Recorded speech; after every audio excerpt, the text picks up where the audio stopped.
Hello, everyone. Welcome back to another amazing episode of 52 Authors, 52 Weeks with me, your host, Dr. Lisa L. Campbell, the Growth Motivator. And today I am joined by coach, author, Nikki Nicole, who I actually had an opportunity to meet when I was a guest on their show.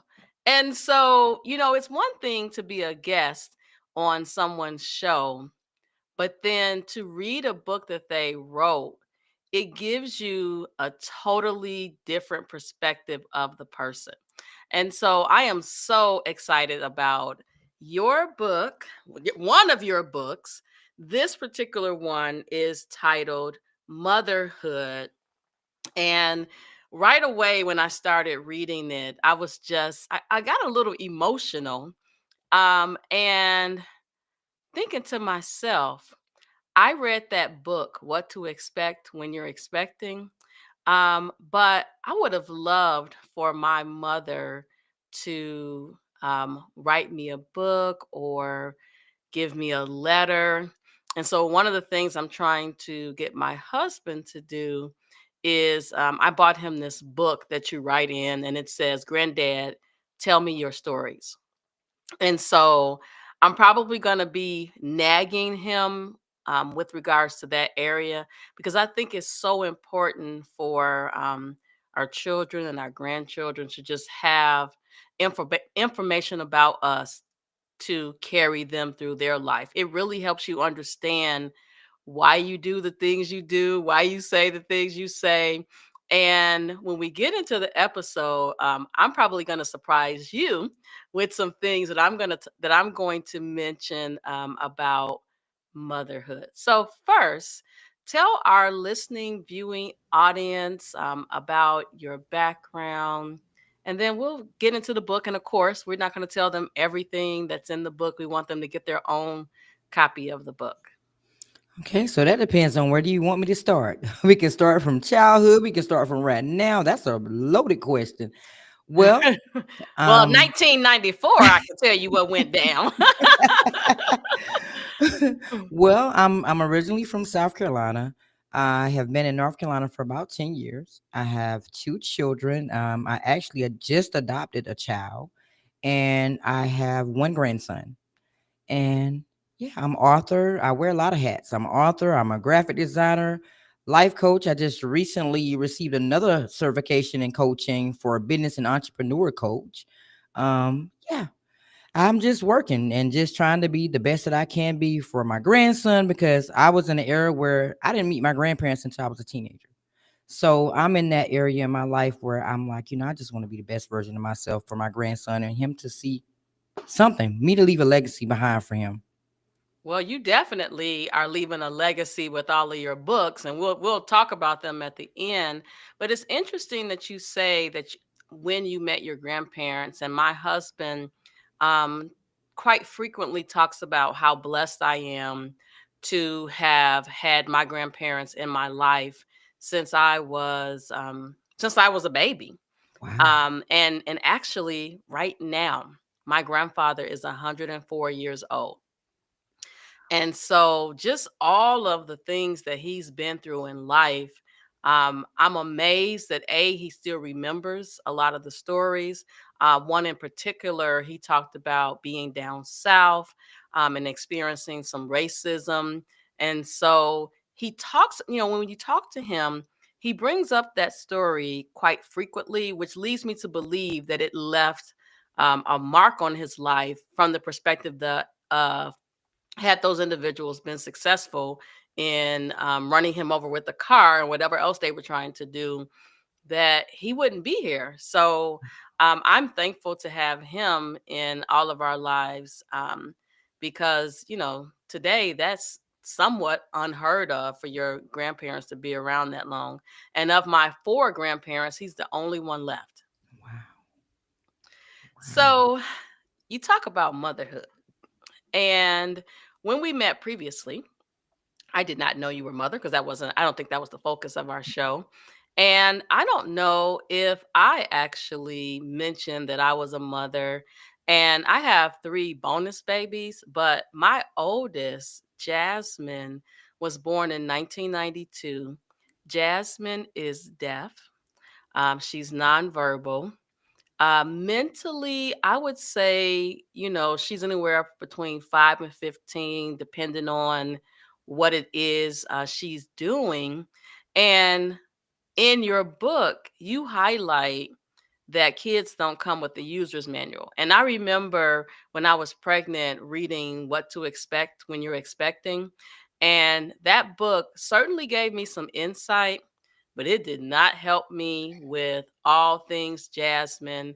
And, here we are 33 years later, and I'm still learning Jasmine, but I'm also learning that Jasmine has a lot of my characteristics. It's so crazy. It's scary. I'm like, this young lady does not even speak, and she has me inside of her. Wow. So I feel like this book is a love letter to your daughter, and I think Samira, is that how you say it? Samara's my niece. Yeah, because at the end you said TT, so I figured that. So it was so nice that you kind of wrote this love letter to them. So tell our listening viewing audience how the book even came about. Well, it's interesting because me and my niece and my daughter often have conversations because they're now mothers. So we have conversations about motherhood. And when I was coming up with my children, things were different. I had my mom around to kind of guide me a little bit. I had to take classes and things like that. But my mom used to tell me, when the baby sleeps, you sleep. That's how you navigate life. So I would have that conversation with them. When the baby sleeps, you're supposed to sleep. Well, how can I sleep when I got to do XYZ and I got to do this? You have to find a way to still sleep, handle everything in your household, and whatever you need to do while the baby is asleep. So we was having that kind of conversation about motherhood and how they're mothers now and how it's different from when I raised my children. So I said, you know what? I'm gonna write this book so they can see how things was for me as a single mother, and how regardless of what I went through, I still made things happen. I still managed to work. I still managed to go to school. I still managed to do everything I needed to do as a single mother, and they could do it too. So I just wanted to encourage them that no matter what you go through as a single mother, you still can do anything in this world that you want to do. But you got to believe you can do it first. That child should give you that fuel to do whatever you want to do. So that's the reason why I wrote the book. That's so interesting because I remember it was 30 years ago. At that point, I obviously was a mother. And in the book, you talk about being depressed. And I remember like it was yesterday, the day that I decided I didn't want to be here anymore. And I took the 30 Tylenol, and I remember my stomach being pumped and with charcoal, and then having this ambulance ride over to the mental hospital. And when I looked at your book, I said, if I would have had this, maybe I would have had some insight into, yes, you can be this little girl's mother. In fact, God gave her to you for a reason. Mhm. Back then, I didn't know that. I didn't understand that. And, when you talk about our kids growing up in a different time than we grew up in, I feel like we raised our kids a little differently from the perspective of we had conversations with them, whereas growing up, my mother, my grandparents, there was many things that I did not know about them.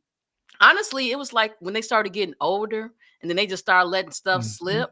But they grew up in a time where they took a lot of the stuff to the grave, right? Like Yes. I remember talking to my mother, and she's like, "Your grandmother had a little pistol under her mattress," and I said, "What?" I said, "But I'm not surprised because my grandmother was a pistol all by herself. Miss Ruby did not come to play ever." And so I'm not surprised, but it's the things that you don't know. Mhm. And I'm grateful for the time that I spent with her because I have lots of memories about how to carry myself as a woman, how I keep my house. She could, with her house, you could take a white glove and run it against her couch with the plastic on it, and there was no dust anywhere. Sound like my But mom. right. So things were totally different. And the funny thing is, I got a white couch to this day, and it never had plastic on it. But I would tell the kids, this is not a place for you to lay around. This is a place, if you're gonna sit here, you sit. After that, get out. So, but grandmother, she didn't even really want us to sit on her couch. She like, just stand up over there. Mhm. You know that scene and Mhm. not be heard. Mhm. That was Mhm. the mentality. So, what did your daughter and your niece say? Because you wrote the book in 2022. It was published in 2022. So, what did they say after it came out? Well, I actually started writing it in 2022, but I just recently released it in 2024. The end of December, Mm. that December, I actually released it on my daughter's birthday, and I was dragging for a little bit. It was supposed to been out on Mother's Day, but I didn't release it. But I wrote the book in the intentions of showing them that it's gonna be hard, and I tell people this a lot. I don't think the hardest part is when the children are children. I think the hardest part is when they become adults. Because now you have to teach them lessons that they're not even trying to listen to. They're not trying to listen to no wisdom that you're trying to give them. What do I know? I've been through it about, a couple of times, but I don't know anything. So somebody else can tell them, what the light is red, and you tell them the same thing, they're not going to listen to you. So I think that you face your hardest times as parents when your children become adults, because now you can't save them. You can't save them at all. If they go to jail, they're just in there unless you got bond money to get them out. So I just think that, having children are blessings. They're blessings. And a lot of times we don't look at it that way. We look at it as if, oh, this is just a burden. I got to do this and I got to do that. But I really believe that God placed my children with me for a reason. I believe they saved my life when they came into my life. Tell us more about that. Well, I mean, when I faced that time period that you were just talking about, I didn't tell nobody. Mhm. I didn't tell anybody. I just jumped in my car and I went in a secluded area and I took these pills and I just sat. I just sat and waited, to die. But somebody undoubtedly must have found me. They rushed me to the hospital. That I say this all the time. It wasn't my time. It wasn't my time. I had so much more I need to be doing. So I was rushed to the hospital, and as I sat there in that bed, looking at the ceiling, and I'm getting my stomach pumping. I'm looking like, because I was just sitting in the car. How did I get here? The lobby was filled with my church members, my mom, my family, my children. And when my children finally came back there to see me, I knew then that, what, you can't be doing this kind of stuff.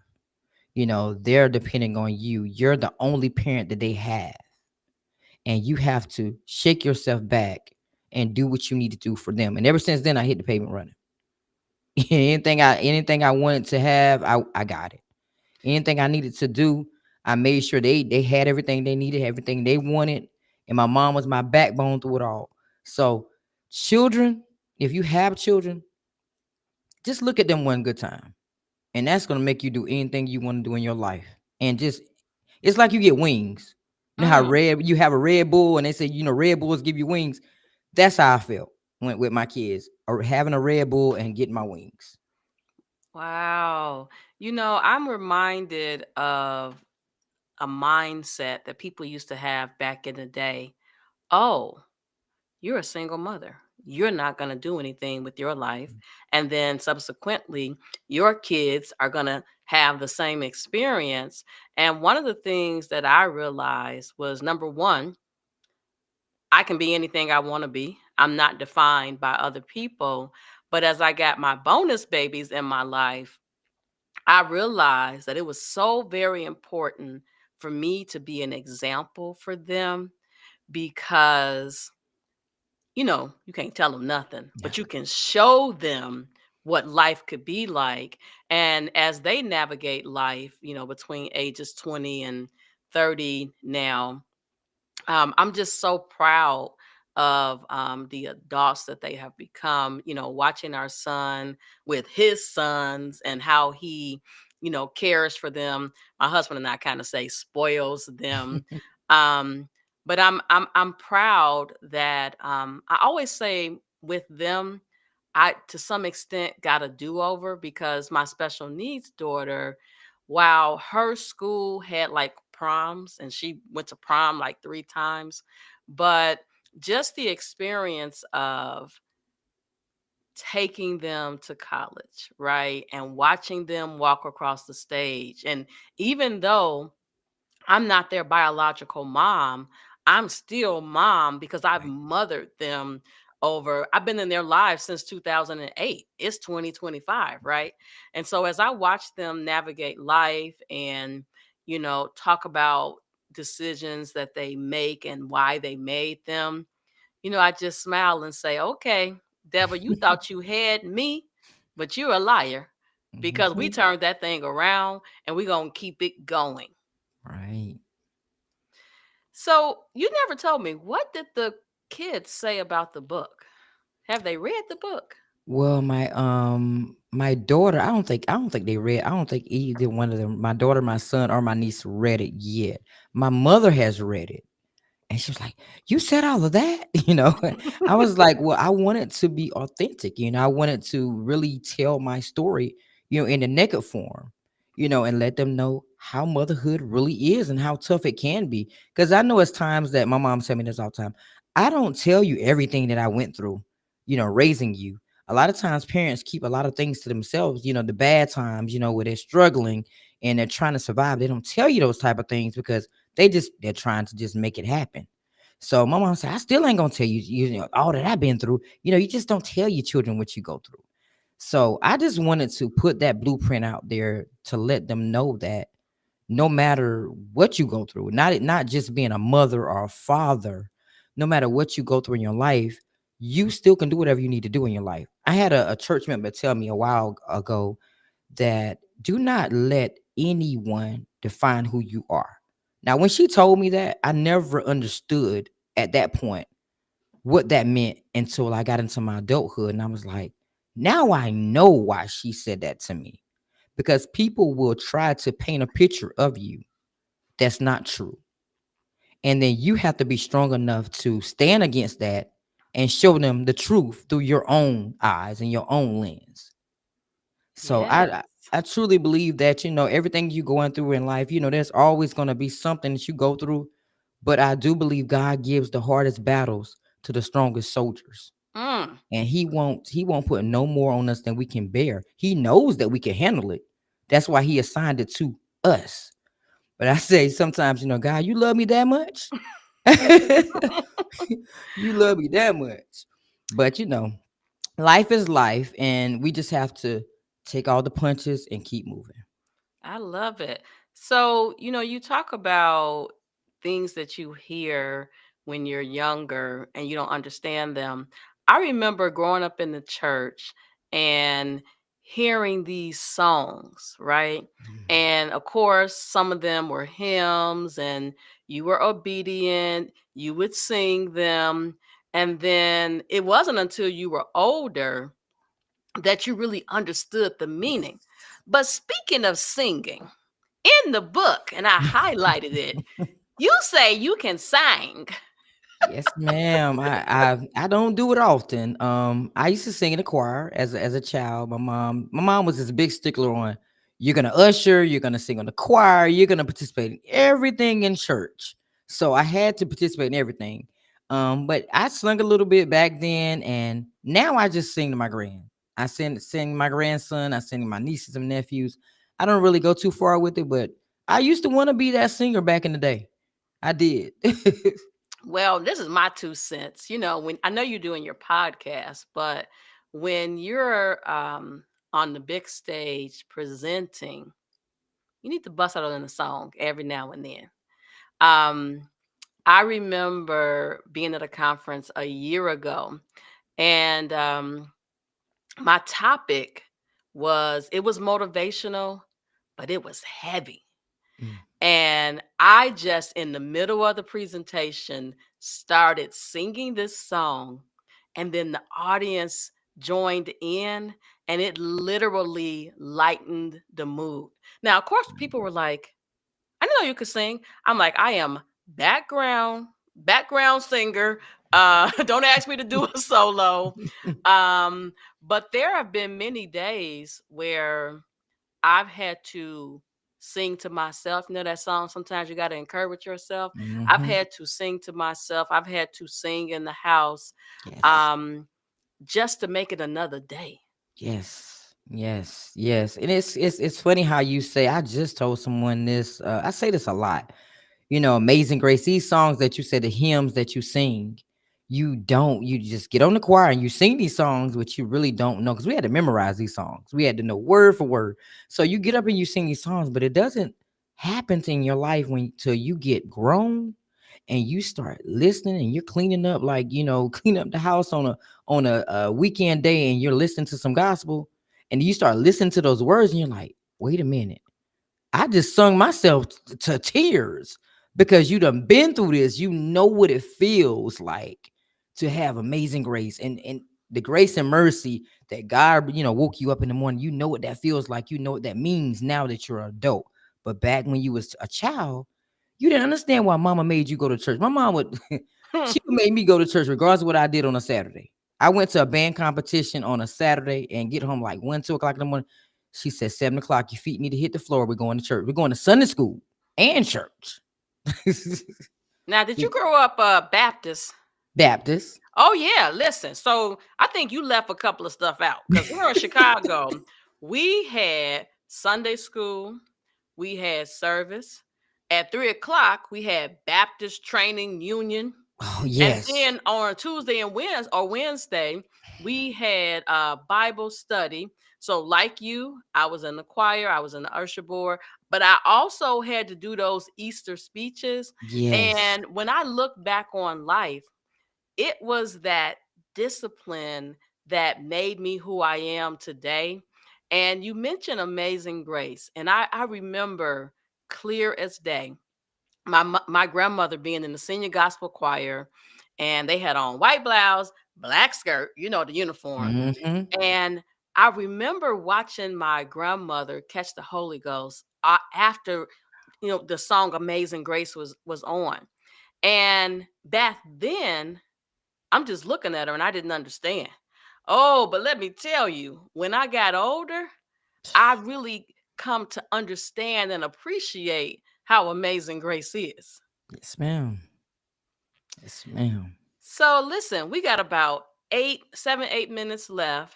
This is not your only book. So I really want you to tell our listening and viewing audience about all the books you've written, because maybe they're not into motherhood, but I guarantee you got something else that they would be interested in. Well, my very first book was called Family Ties. Family Ties was basically, I didn't think I was going to even publish a book, honestly, that first book. And it was a collection of poetry about family, different people in my family, and I just wrote a poem about them. The second book was Portrait of My Soul. I took it a little bit deeper, and talked about my traumas in my life, everything that I went through bad in my life that probably can help someone. And shockingly, somebody pulled me to the side at one of my jobs. One of my former bosses pulled me to the side and said, "You know what? I need that book. I need a book that's going to speak to someone, and I need that book, Portrait of My Soul."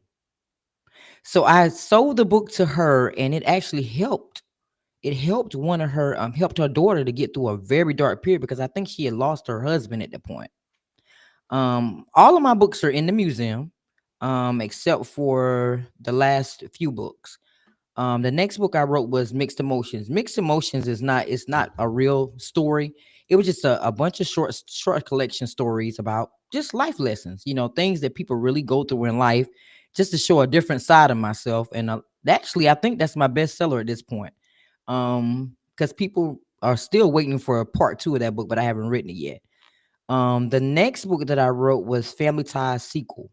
That was just part two of Family Ties, more poetry about family, just a little deeper version of those family members. Um, and then I think that's when I got to Motherhood and Grind Today and Win Tomorrow. Grind Today and Win Tomorrow was just a motivational book I wrote to kind of encourage people to utilize their 24 hours because tomorrow is never promised. The next minute is not promised. And we have these 24 hours of the day that we need to manage more. And we probably would get more done if we just manage our time better. And that's just all to it. But a lot of people procrastinate and say, I'll do it tomorrow. Tomorrow may never come. So that book is just to get people up and motivate them to be the better version of themselves. And I also published a journal as well. And that's it. I love it. So it's a couple of things that I'm gathering from your book journey. So number one, I feel like you allowed yourself to heal from your past through writing. Yes. And, you know, I watch TV occasionally. And there's this show on BET called The Family Business. I feel like you could turn some of your books. You could start with a short film and go from there. Because, everybody doesn't like to read, but Yes. people will watch, a video clip. And if the video clip excites them, they'll dig in more. But I don't know about you, but I never saw myself writing a book. And when I wrote my first book, I immediately knew that that wasn't the end of my writing journey. And when you talk about life is short, I think of the word, and I'm sure it's in some shape, form, or fashion discussed in the Bible, the word suddenly. Mm, And I remember September 8th of 2024, I was walking down 3 steps and suddenly I mm, fell and fractured my ankle and was down for a significant amount of time. And during that time that I was down, I really had vision after vision about the book that I was writing, but realized that it was more than just a book. And mm. I don't think that had I not had that experience, I wouldn't have had that revelation because I was like, oh, this is more than just a book. And think about all the people who I could help. But I think we procrastinate. Just sometimes it's from fear. But I said once I started walking, I was gonna be running. You know that song, Lord, I'm running. So I said, and currently I'm still in physical therapy, Oh, trying to get, my balance back. But I am in physical therapy, and this lady just said to me, "You're always smiling." And I said to her, I'm smiling because I know what it feels like to not be able to move on my own. I know what it feels like for my husband to have to bathe me and part of the time pick me up, and I'm sliding down the steps trying to get down to the bottom of the house to get out the door to go to doctor's visits. wow. Those times are very clear in my mind, and I realized that I needed that rest Right. so that I can then go full speed ahead. And so, Mhm. Lord, I'm running is an understatement for me. So, listen, we are almost out of time, but I want you to tell our listening, viewing audience where they can find you, because I'm also thinking there has to be another book coming out, because I'm thinking you're not done. So, tell them where they can find you, but also just give us a little peek into the next book. Okay, so you can find me on Facebook as Arthur Nikki Nicole. I also have my podcast, Breaking the Silence Podcast. You can view episodes on YouTube, Breaking the Silence Podcast 24. Yes, I do have another book in the works. It's called Silent Voices. This book is going to tell stories. It's a short story collection, stories from angles of different people in life. Like, for instance, the prostitute, the drug addict, how they would feel in their shoes. No, I haven't been in those shoes.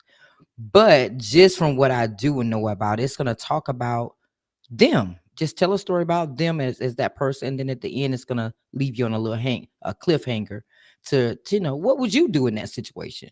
Because oftentimes we all have these type of people in our lives, but we don't know how to deal with a lot of people in our lives, and we just keep moving in life and not understanding things through their lenses. So hopefully this book, Silent Voices, the person that's depressed, the person that's going through, maybe a heartbreak, a divorce, or whatever whatever the situation is going to be, maybe after reading this book, you can turn the page and be like, you know what, I shouldn't have treated my family member like that, or I shouldn't have treated my friend like that.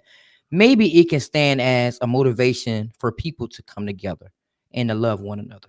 So that's Mm. coming soon. Oh, I can't wait. It almost is like we listen, but we don't judge. Yes. Because you don't know their You story. don't.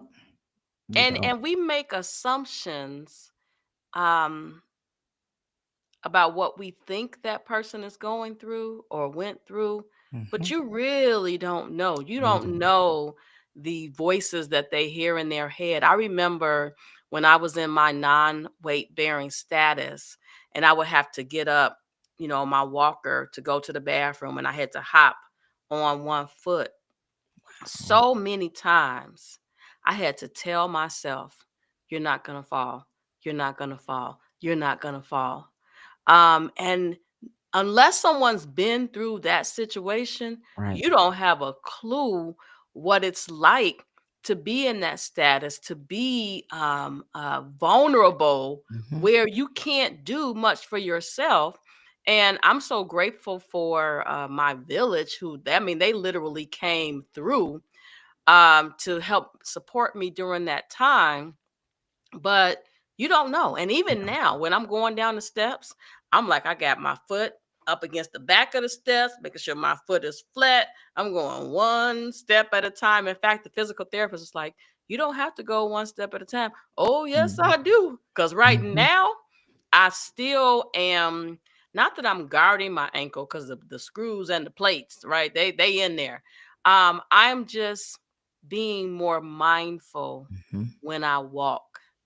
And unless someone went through it, they don't have a clue. No, they don't. They don't. Well, listen, I am so excited that we were able to have you on the show today for 52 Authors, 52 Weeks. Do you have any parting words for our listening, viewing audience? Well, this is my favorite part. I love motivating people. So today is your day. Today is the day that you get up and do it anyway. Sometimes we do get caught up in our lives and everything that's going around us, but know that every single minute, second, hour of the day is yours. It is yours to take charge. It's yours to make it everything in your life happen. And just because somebody tells you that you can't do it, you can do it, no matter what people say. And know that nobody's opinion in your life matters but God's. And when you start moving in your life in that degree, it takes time. Now, it's going to take time for you to get to that point in that mindset to know that nobody matters when it comes to their opinions but God. But you have to go through some lessons. You have to go through some trials. You have to go through some tribulations. But it's all a part of the process. If you didn't go through something bad, you wouldn't be able to make it to the sun shining. So just know that today is your day. Make it count because tomorrow is not promised. I feel like there needs to be a song. This is the day that the Lord has made. Thank you for that final words of wisdom. I You're can always welcome. come up with a song just because music has always been in my heart. It has really gotten me through um, some extremely tough times. Some Yes, music extremely is tough times. therapy. Oh, yeah. Oh, yeah. I love it. Well, listen, everyone, this has been another amazing episode of 52 Authors, 52 Weeks. We'll see you next week.